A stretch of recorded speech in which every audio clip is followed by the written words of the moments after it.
So before you can build anything on a page, you have to bring in a block. Once you have the block, you need to bring structure to your page. And that is usually columns. You can see that we have these 3 images here. It gives nice structure to your page. These are container elements, and there are 2. The first one is the column element, and the second one is the row element. As I hover over these areas, you will see the blue bounding box. That is a column. Let's go to the add elements on the sidebar on the left, and you will see at the top we have the grid elements. I'll click hold on the column, and anywhere you see on the page the thick gray line, you can bring in the columns element. Let go, and we have 2 columns by default. To access the options of the column, go to the top right hand corner of any column and click on the options toolbar. Many cases you will need more than 2 columns, and you just simply click here on add new column, and that will give you another column. To bring in content into a column, click on the plus, and you can bring in any of the elements. And in fact, you can actually bring in columns within columns. When you bring in another set of columns within columns, you will see that the second set of columns will have pink bounding boxes. And again, you can bring in any of these elements within those columns as well.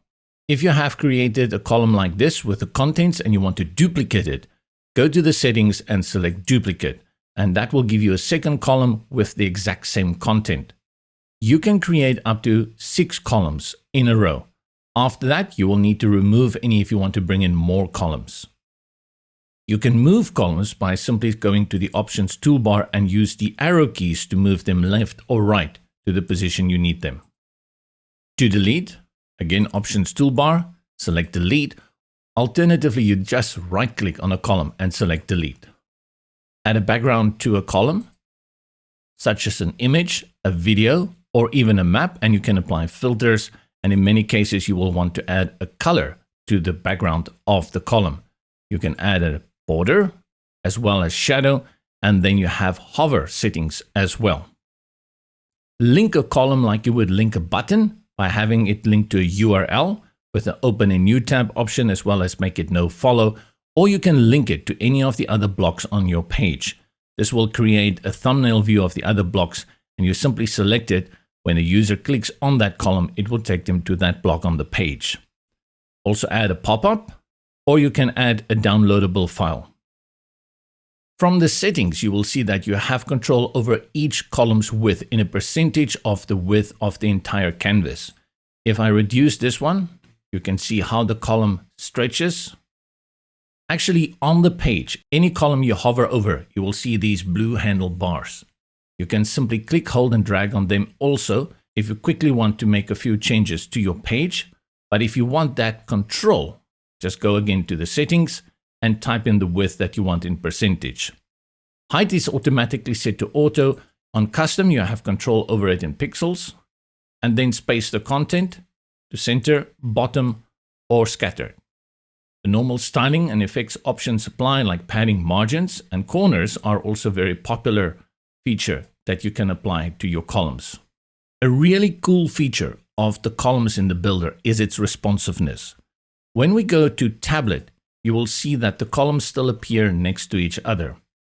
However, the handlebar on the right now appears, which allows you to drag this column and create a second line. Let's say this is way too squashed and we want to have only 2 columns next to each other. I'll go to the first column and I'll drag it to around 50%. Or like I had shown you, you can go to the settings at the top and type in the 50%. We do the same for the second column.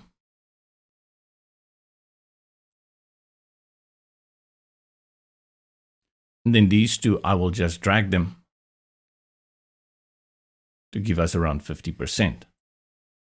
This way you can ensure that your design is good on these responsive devices. Another great feature also is that you can reorder the columns in a line. If I go to any of these columns, you will see that the reorder buttons appear here in the options toolbar, which will reverse them. If I select them, they will change in a reverse order. If we go down to mobile, columns are stacked automatically.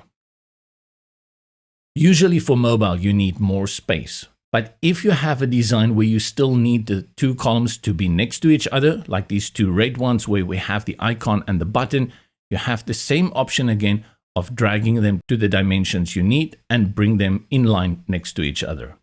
We've looked at the column, and let's look at the row element, which is also a container element.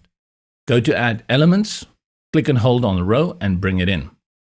This looks very similar to the two columns that we had brought in earlier, except when you hover over it, now this little gray icon in the top left-hand corner appears. This indicates that you have a bounding box of a row. For all intents and purposes, rows are very similar to columns, except you cannot put rows next to each other. They fill the entire container width. You still have the same options, and that is you have a background. You can apply color for the background. You can link it, and you have the settings like width and height, and then all the styling and effects, and you can duplicate and delete it. The row is a great container when you want to bring in a structure and many elements that you are going to duplicate for reuse on your page. Then you can easily duplicate it and just move it around on the areas you want it to be within the page.